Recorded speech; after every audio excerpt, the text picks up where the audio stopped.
Hello, बिस्मिल्लाह रहमान रहीम। पीछे से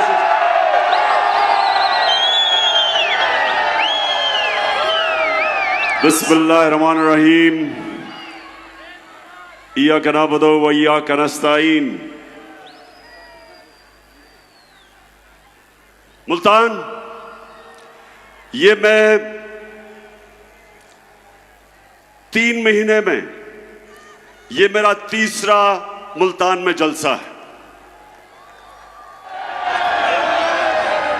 और मुझे हैरत होती है कि जब भी मैं आता हूं मुल्तान में, माशाअल्लाह आपका जज्बा, आपका जुनून, आपका शऊर हर बारी मुझे, जब मुल्तान की ये मैं बेदारी देखता हूं तो मैं आपके जज्बे को, जुनून को सलाम करता हूं।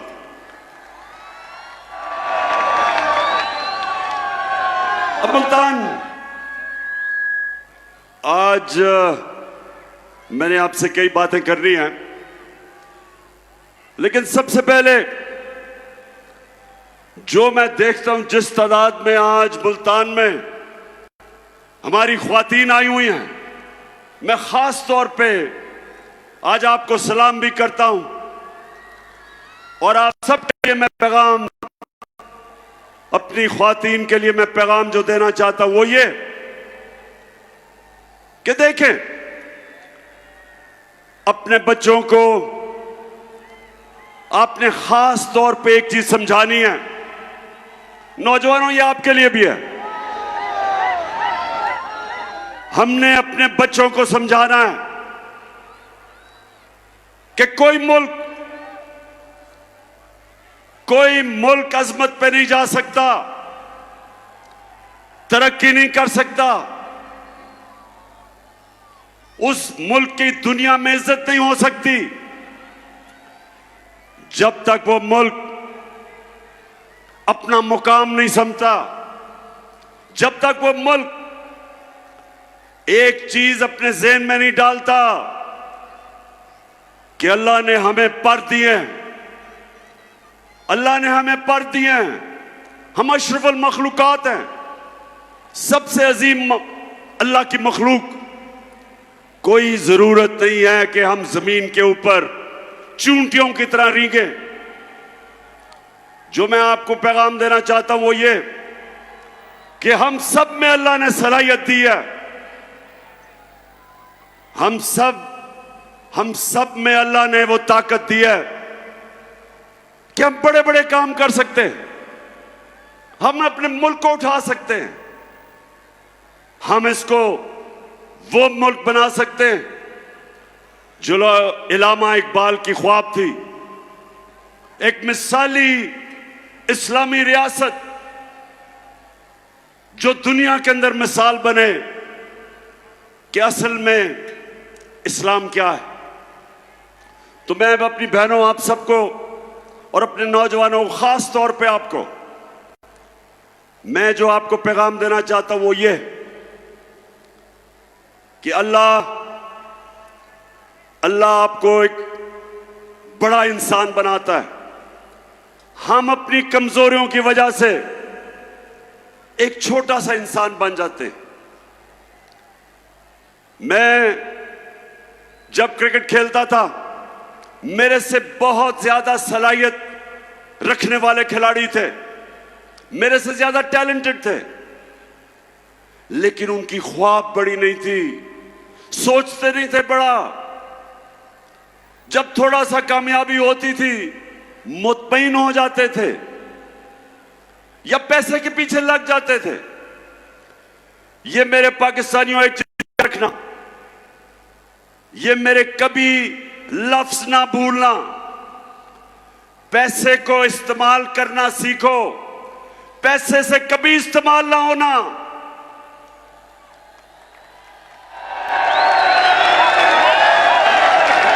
पैसे के बुत की कभी पूजा ना करना। हजरत मूसा जब वो 40 दिन के लिए गए तो पीछे उनकी कौम जो कुरान शरीफ में आता है कि सोने की गाय की पूजा कर दी, मतलब कि पैसे की पूजा शुरू हो गए। तो ये याद रखें कि ये जो मेहरबानों का मुखालिफ है वो भी पैसे के बुत की पूजा करता है, वो भी पैसे को बड़ा समझता है जिस तरह उसका लीडर आसिफ जरदारी समझता है। कभी भी मेरे मुल्तान के पाकिस्तानियों, ला इलाहा इल्लल्लाह का मतलब समझो। स्वाय अल्लाह के जब आप किसी के चीज के सामने झुकते हैं वो शिर्क है, चाहे वो पैसे का बुत है, चाहे वो खौफ का बुत है। आजकल मेरी टीम के लोगों को, मेरे एमपीज को टेलीफोन आते हैं धमकियों के कि ये पार्टी छोड़ो। मीडिया को धमकियां दी जाती हैं, मीडिया हाउसेस को धमकियां दी जाती हैं, एंकर्स को, सहाफियों को डराया जाता है कि इमरान खान के साथ ना चलो नहीं तो हम ये कर देंगे। तो मेरी कौम, ये सबसे खौफनाक बुत पैसे के बुत के अलावा खौफ का बुत है। खौफ भी एक बड़े इंसान को छोटा बना देता है। आज तक कोई बड़ा खिलाड़ी नहीं निकला जिसने अपने खौफ को काबू नहीं पाया।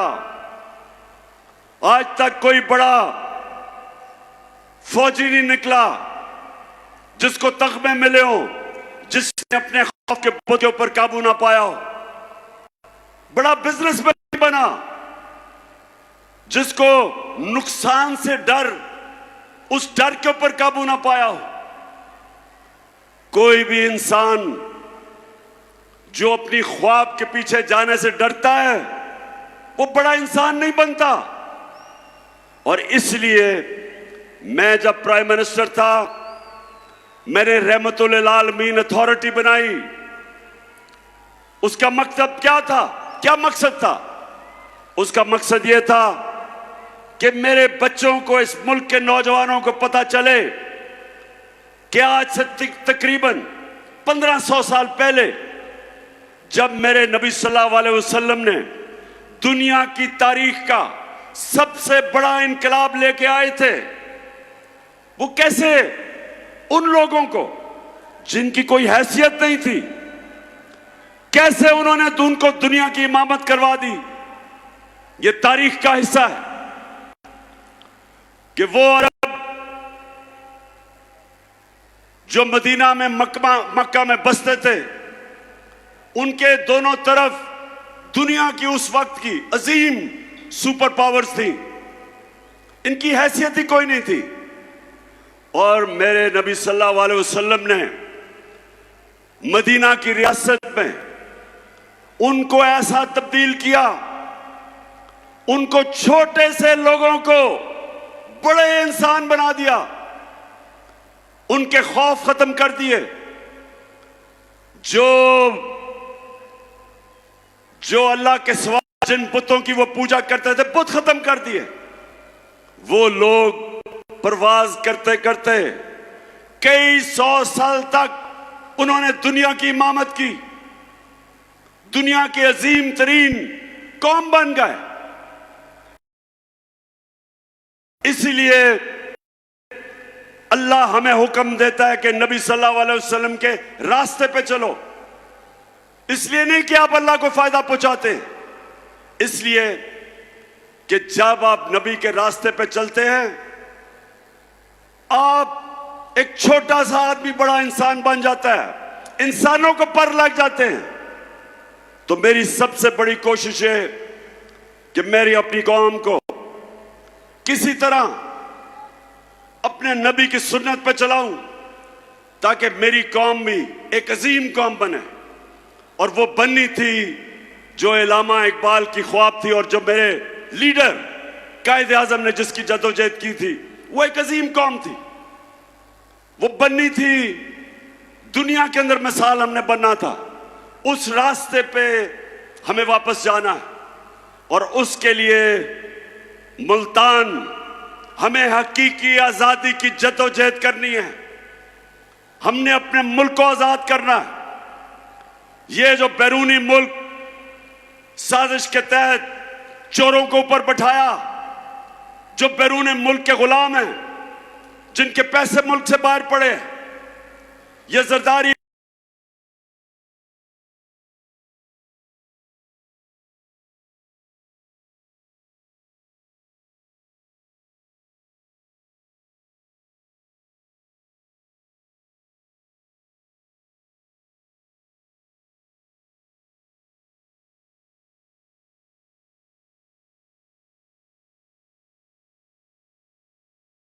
और नवाज शरीफ 30 साल से उन्हीं मुल्कों के हुक्म पे हमारे फैसले करते हैं।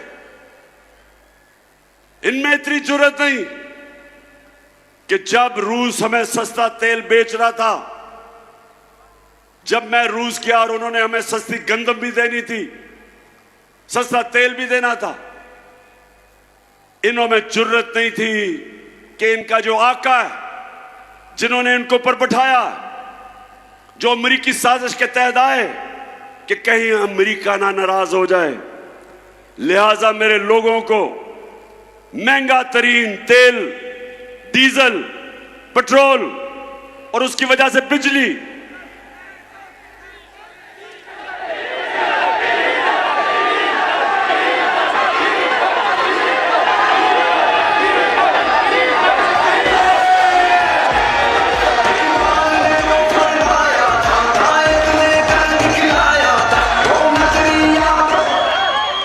तो मुल्तान, हमारी कोशिश है कि हम अपने मुल्क को आजाद करें। सबसे पहले मुल्क के फैसले पाकिस्तान में हो। हम अपने मुल्क को अपने पैर पे खड़ा करें। हमें कभी किसी और मुल्क के सामने हाथ ना फैलाने पड़े कि जब एक कौम किसी और मुल्क के सामने हाथ फैलाती है, उसकी इज्जत नहीं होती। हरे पासपोर्ट की इज्जत नहीं होगी जब तक हम अपने पैर पे ना खड़ा हो। और मैंने एक पूरा प्रोग्राम बनाया है, क्योंकि जिधर इन्होंने मुल्क पहुंचा दिया, जिस तरह के पाकिस्तान को इन्होंने 2 महीने में जो कर्जे लिए हैं, जिस तरह कर्जों की दलदल में भी गिर रहे हैं, हमारी माइशत भी नीचे जा रही है, हमारी इंडस्ट्री भी नीचे जा रही है। हमारे किसानों के लिए जो भी शाह महमूद कुरैशी ने बताया कि कितने बुरे हालात हमारे आज किसानों के हैं। ट्यूबवेल में डीजल, उसकी कीमत ऊपर, बिजली वो दुगनी से भी ज्यादा। तो जो किसान के पास पैसे, उसके खर्चे इतने चले गए हैं कि वो अपनी जमीन के ऊपर पैसा नहीं लगा सकता। इंडस्ट्री जब बंद हो गई, बेरोजगारी बढ़ रही है। जो हमने दुनिया को एक्सपोर्ट्स करके अपनी दौलत में इजाफा कर रहे थे, याद रखें हमारे 3.5 साल में पाकिस्तान की सबसे ज्यादा रिकॉर्ड एक्सपोर्ट्स हमारे जमाने में थी। सबसे ज्यादा बैरून मुल्क ने पैसा पाकिस्तान में हमारे जमाने में भेजा। सबसे ज्यादा टैक्स इकट्ठा किया हमने किया। हमारे जमाने में 4 जो बड़ी बड़ी फसलें थी, तारीखी उनकी पैदावार थी। किसान के पास तारीखी पैसा गया। किसान के पास जो उसकी आमदनी थी, कभी किसान को इतना पैसा नहीं मिला जो हमारे आखिरी 2 साल में मिला। और उसके अलावा हम हेल्थ कार्ड लेके आए कि इसके IMF के प्रोग्राम में होते हुए हमने अपने फैसला किया कि हर खानदान को 10 लाख रुपए की हेल्थ इंश्योरेंस किसी भी अस्पताल में जाके अपना इलाज करवा सकते थे। और ये एहसास प्रोग्राम, हेल्थ कार्ड, फिर कामयाब पाकिस्तान में सूद के बगैर कर्जे, निचले तबकों को हमने पूरा प्रोग्राम था कि घर बनाने के लिए सूद के बगैर कर्जे। और ये तब जबकि हम भी IMF के प्रोग्राम में थे। तो मैं आज ये कहना चाहता हूं कि वो जो मुल्क ऊपर जा रहा था, एक साजिश के तहत उन्होंने हमारी गवर्नमेंट गिराई, और जब से ये हुकूमत आई है कीमतें आसमानों पे, माइशत जमीन पे। और मैं आज आपके पास इसलिए आया हूं कि एक तो हमने इनसे अपने आप को आजाद करना है। अब सबने मेरे से वादा करना है कि इन इलेक्शनों के अंदर आपने सबने इसको अपना इलेक्शन समझना है, अपने बच्चों के, अपने आने वाली नस्लों के लिए आपने इन सबको शिकस्त देनी है। मुल्तान, आप तैयार हो? बताएं मुझे। तबाह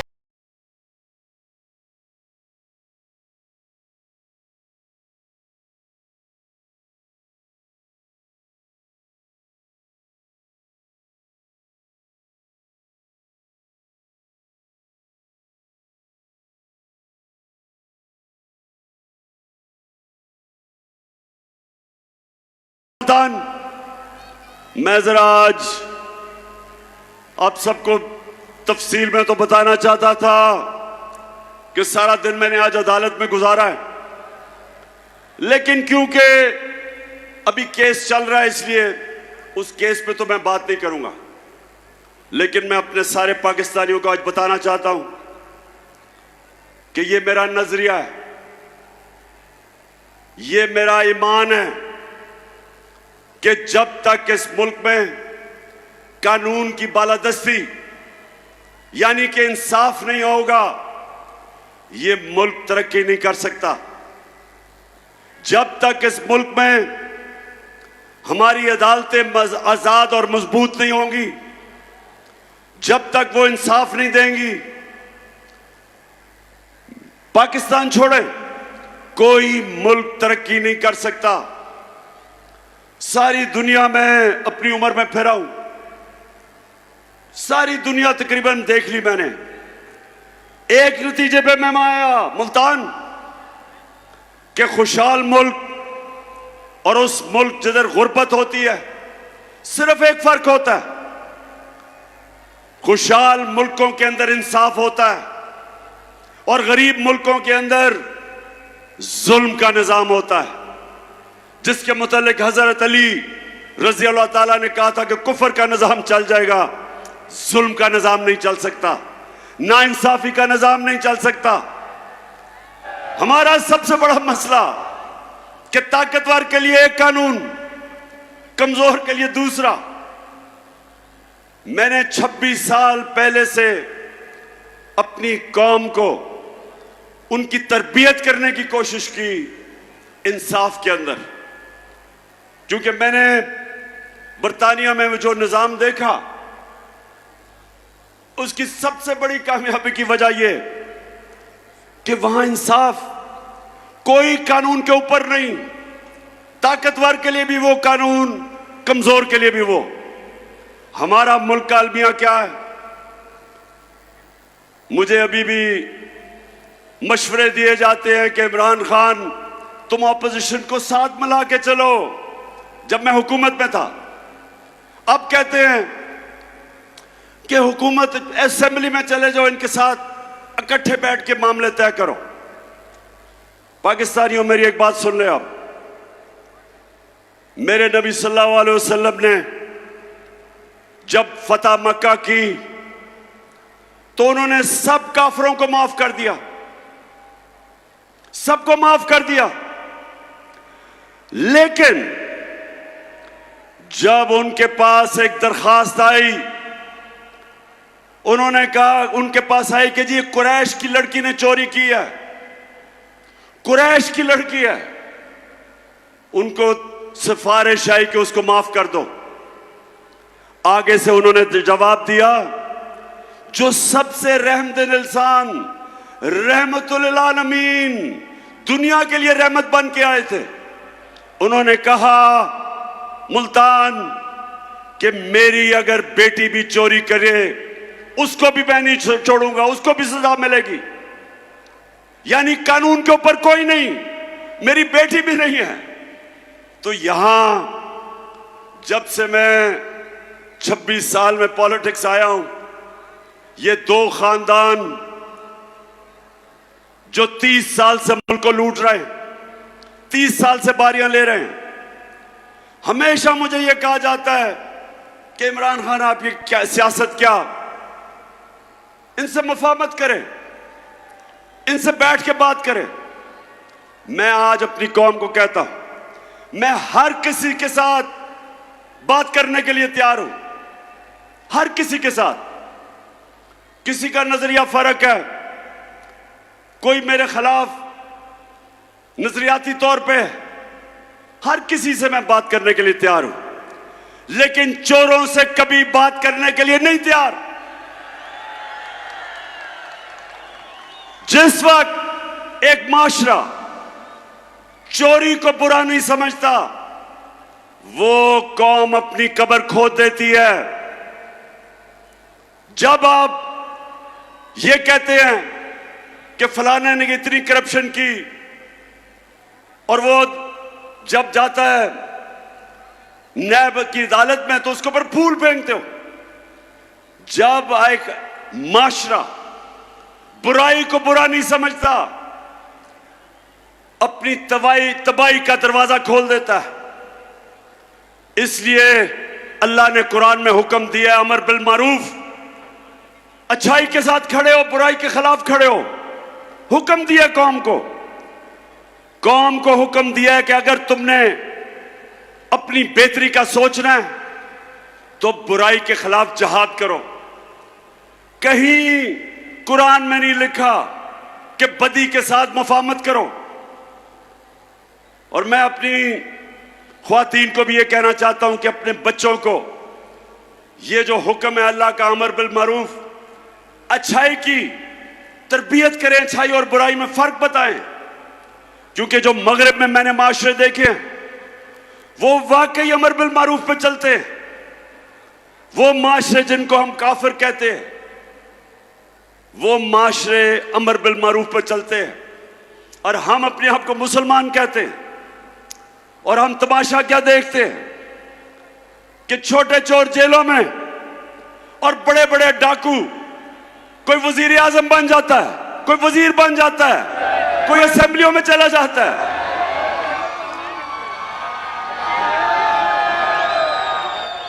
ये है हमारी दूसरी आजादी, हकीकी आजादी की जंग, कि हमने अपने आप को, वो लोग जो माशरे के अंदर फितना है, जो कब्जा ग्रुप है, हमने इनका मुकाबला करना है। क्यों नहीं स्विट्जरलैंड में कब्जा ग्रुप, क्यों नहीं यूरोप में कब्जा ग्रुप? क्योंकि उनकी अदालतें ताकतवर को भी उसी तरह करती हैं जो कमजोर को करती। हर दुनिया का माशरा जो कामयाब है वह ताकतवर को कानून के नीचे लेके आते हैं। हमने एक मिनट, 26 साल पहले मैंने जब पॉलिटिक्स शुरू की थी इसी चीज के ऊपर कि पाकिस्तान में हमने इंसाफ की जंग लड़नी, और मेरा मुकाबला इन दो करप्ट खानदानों के साथ था जो समझते थे कि इंसाफ के ऊपर है। कभी भी, नौजवानों, जरा मैं आपको टीवी पर दिखाऊंगा, यह कभी नहीं हुआ कि एक जमहूरियत के अंदर एक पॉलिटिकल पार्टी ने सुप्रीम कोर्ट के ऊपर डंडों से हमला किया। यह कभी नहीं हुआ कहीं। यह जरा अभी देखें,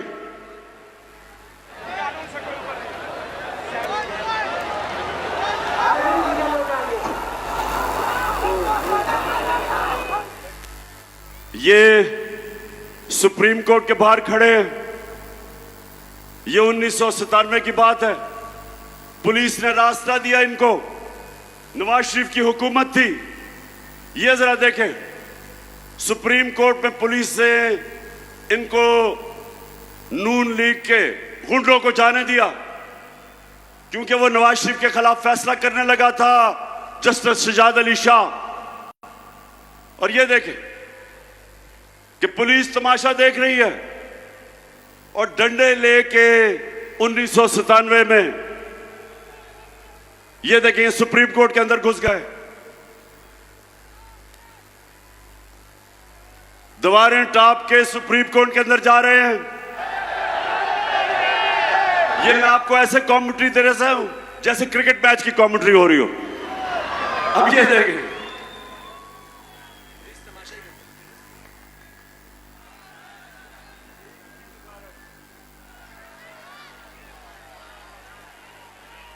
सुप्रीम कोर्ट के ऊपर चढ़ गए और पुलिस तमाशा देख रही है। ये सुने, अब मैं ये आपको क्यों दिखा रहा हूं, ये किसी जमहूरियत में नहीं होता। सजाद अली शाह को उन्होंने सुप्रीम कोर्ट से भगाया, वो जान भी बचा के भागा, जो चीफ जस्टिस था। और फिर इन्होंने जजेस को, बाकियों को पैसा चलाया, ब्रीफ केस चलाए और सजाद अली शाह को हटाया गया। कोई एक्शन नहीं लिया गया इनके ऊपर। और ये वो लोग हैं जो आज मुल्क पे मुसल्लत है और आज कहते हैं चोरी हमने की है, हमें एनआरओ दो, हम कानून से ऊपर हैं। उधर वो नवाज शरीफ बैठा हुआ लंदन में, वो इंतजार कर रहा है कि पहले मेरे केसेस खत्म करो, फिर मैं दूसरी दफा एनआरओ लेके पाकिस्तान आता हूं। मुझे ये मुल्तान बताओ कि छोटा आदमी तो भैंस चोरी, गाड़ी चोरी, मोटरसाइकिल चोरी, वो तो जेल में। तो जो अरबों रुपए मुल्क के लूट के बाहर जाता है, वो कहता है कि मैं कानून के ऊपर हूं। और ये है जंग, इंसाफ की जंग है पाकिस्तान में। हम सब ने मिलके, जब तक हम इंसाफ नहीं, ताकतवर को कानून के नीचे नहीं लेके आते, ये कौम आजाद नहीं होगी। थानों में जुल्म होंगे, ताकतवर झूठे केस करवाएगा कमजोर पे, थानों में जुल्म, जमीनों पे कब्जे, हर जगह कमजोर आदमी पिसेगा। आज जो बैरून मुल्क पाकिस्तानी है, मुल्तान ये सुन लो, मेरे पाकिस्तानी भी सुन रहे होंगे, आज ये याद रखें कि जो दलदल में हमें इन्होंने फंसा दिया है 4 महीने में, इससे अब सिर्फ एक तरह हम निकलेंगे। बैरूनी मुल्क जिनसे हम इमदाद मांगते हैं, वो अब नहीं देंगे। वो अगर देंगे भी तो वो हमारी आजादी छीनेंगे। इसलिए एक ही तरीका है, 1 करोड़ पाकिस्तानी बाहर बैठा है, ये हमारा सबसे बड़ा असासा है। और इसको जिस दिन इनमें से 1 करोड़ में से 5 लाख ने भी पाकिस्तान में सरमायाकारी कर दी, अरबों डॉलर मुल्क में आ जाएगा। ये हैं जो लोग हमें आजाद करेंगे बैरूनी मुल्क के कर्जों से।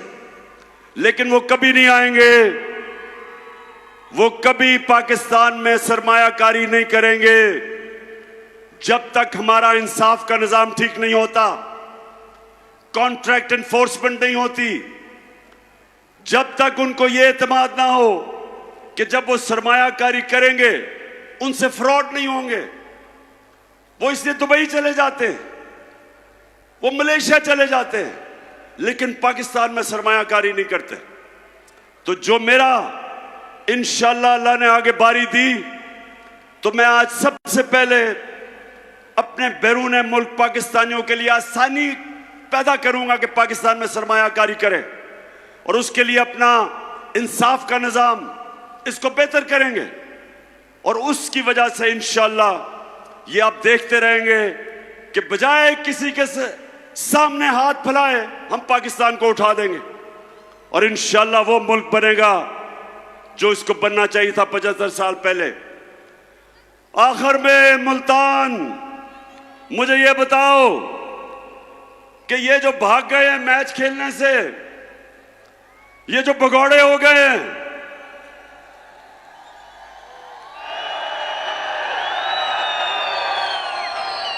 मुझे पूरा यकीन था कि इन्होंने इलेक्शनों से भागना है।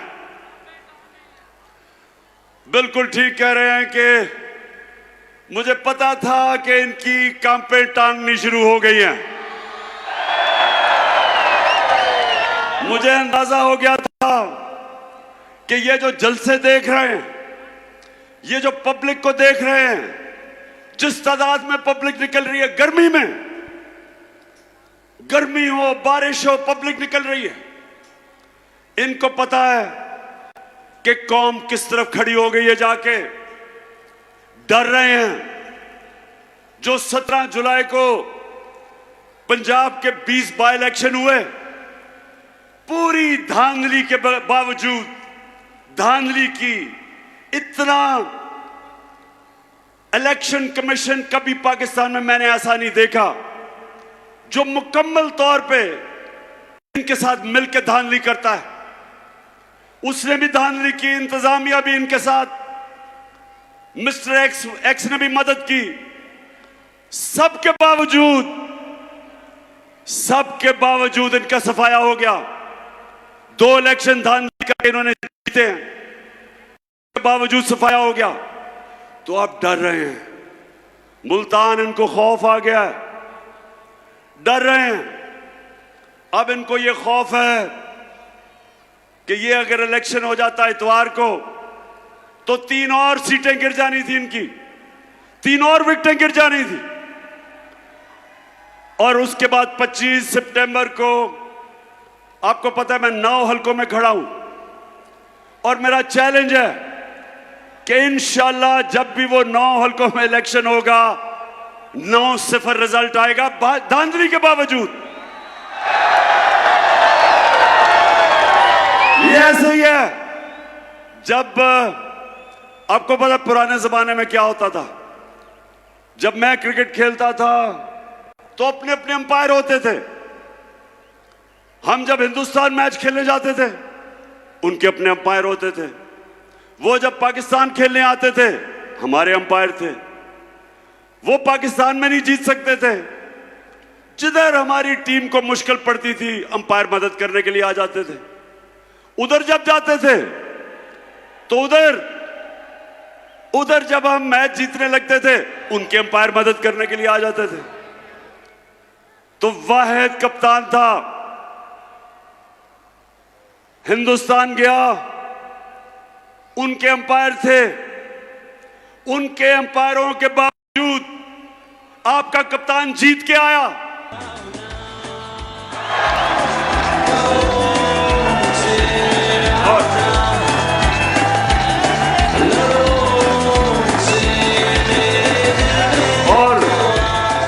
और इस बारी मुल्तान, इस बारी पहले हमने 17 जुलाई को जो चीफ इलेक्शन कमिश्नर ने इनके साथ मिलकर बैटिंग की, उसको भी हराया, इनको भी हराया, इंतजामिया भी इनकी थी, उसको भी हराया, और मिस्टर एक्स को भी हराया। और इंशाल्लाह अब भी जब भी इलेक्शन होंगे, मेरा सबको चैलेंज है कि तुम जो मर्जी कर लो, पाकिस्तानी कौम फैसला कर बैठी है। जो मर्जी करो, पूरी कोशिश है इनकी कि किसी तरह इमरान खान को मैच से निकाला जाए। ये हम जब छोटे होते थे ना मुल्तान, हम जब छोटे होते थे तो जब आपस में क्रिकेट मैच खेलते थे, तो जो टीम हार रही होती थी वो विकेटें उठा के भाग जाती थी। ये इन्होंने किया है, हार रहे थे, विकेटें उठा के चले गए, मैच ही कैंसिल कर दिया इन्होंने। लेकिन मेहरबानों, मुझे तो बड़ी खुशी हुई कि जिस तादाद में हमारी ख्वातीन आई हैं, मेहरबानों ने सुना, बड़े जलसे किए और अपनी औरतों को। और ये याद रखें, जिस कौम की औरतें बेदार हो जाएं, शऊर आ जाए, वो कौम को कोई गुलाम नहीं बना सकता। फिर से तू अड़ जा, फिर से तू डट जा, फिर से वो बल्ला घुमा।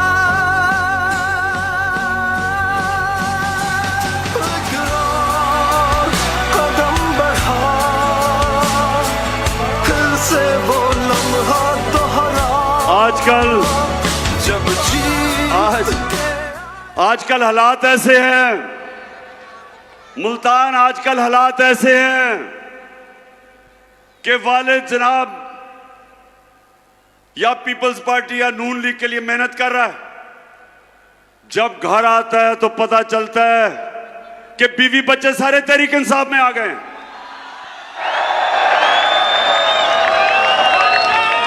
यानी कि ऐसे लग रहा है कि जैसे पुराने जमाने के अंदर जब मेरे नबी सल्लल्लाहु अलैहि वसल्लम ने तबलीग की और लोगों को इस्लाम की तरफ लेके आए और राय हक पे लेके आए, तो एक वक्त ऐसा था कि आदमी कहीं और होता था, घर में औरतें और नौजवान इस्लाम कबूल कर लेते थे। आज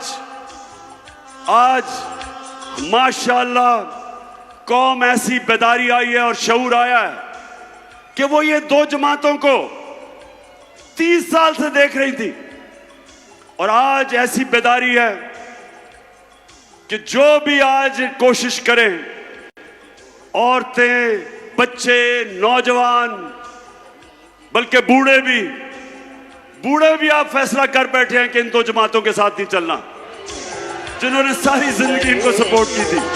बस मैं आज मुल्तान आपका हैट्रिक के जलसा किया मैंने, 3 जलसे 3 महीने में।